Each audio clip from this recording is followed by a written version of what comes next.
Hello friends, Jangid साहब maths के YouTube channel में आपका स्वागत है। मेरा नाम है नरेंद्र जांगिड और हमने क्लास 10th मैथ्स की एक्सरसाइज 5.2 का क्वेश्चन नंबर 3 लिया है। इन द फॉलोइंग एपीज हमें दे रखी है। Find the missing terms in the boxes. जो बॉक्सेज बने हुए हैं उनमें जो मिसिंग टर्म है वो हमें फाइंड आउट करनी है।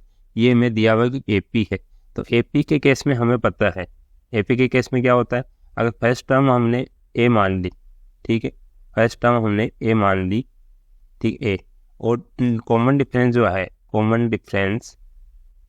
जो मान लिया वो डी मान लिया, तो ए एन जो होता है वो क्या होती है a plus n minus 1 into d. ठीक है, ये हमने फर्स्ट पार्ट में देख लिया। ठीक है, अब हम देखेंगे इसमें दे रखा है ए वन, हमें दे रखी ए वन कितना है 2 है। ठीक है, ए वन 2 दे रखा है, तो और ए टू हमें फाइंड आउट करना है, और ए थ्री हमें दे रखा 26।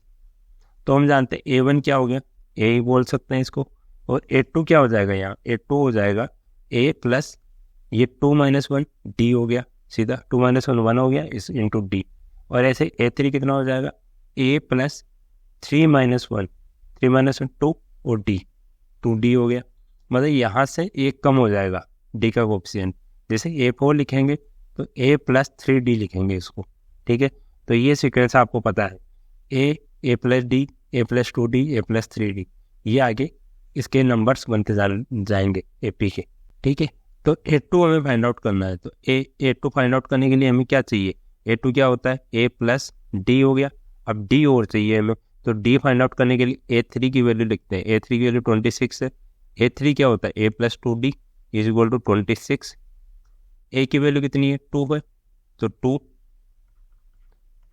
2 plus 2D is equal to 26, और इसको 2D को इधर करें और 26 माइनस 2 को इधर लेके माइनस 2 हो गया, 2D is equal to 26 minus 2 24 हो गया, और D is equal to 24 divided by 2 हो जाएगा, तो D इज इक्वल टू 12 आ जाएगा।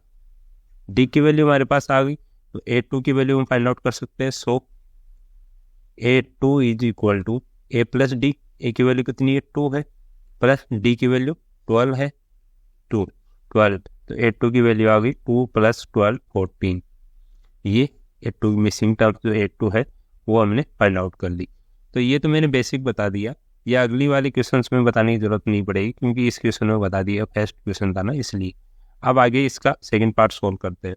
इसमें दे रखा है ए वन हमें फाइंड आउट करना है, ठीक है, जिसको हम ए बोलते हैं, और A2 की वैल्यू कितनी है 13 दे रखी। A2 कितनी होती है ए प्लस डी। A3 की वैल्यू फाइंड आउट करनी है जो होती है ए प्लस 2D, और A4 की वैल्यू 3 दे रखी है जिसको बोलेंगे ए प्लस 3D। ए कम कर देंगे 4 में से, ए कम किया 3D आ गया। अब हमें दो वैल्यूज निकालनी, ए और डी है ना, ए की वैल्यू हमें नहीं दे रखी, लेकिन दो इक्वेशन बन रही है हमारी, ये a plus d is equal to 13 और a plus 3D is equal to 3। ठीक है, तो इनको हम सॉल्व करते हैं। इसको हम बोल देते हैं इक्वेशन 1 2 3 एंड 4।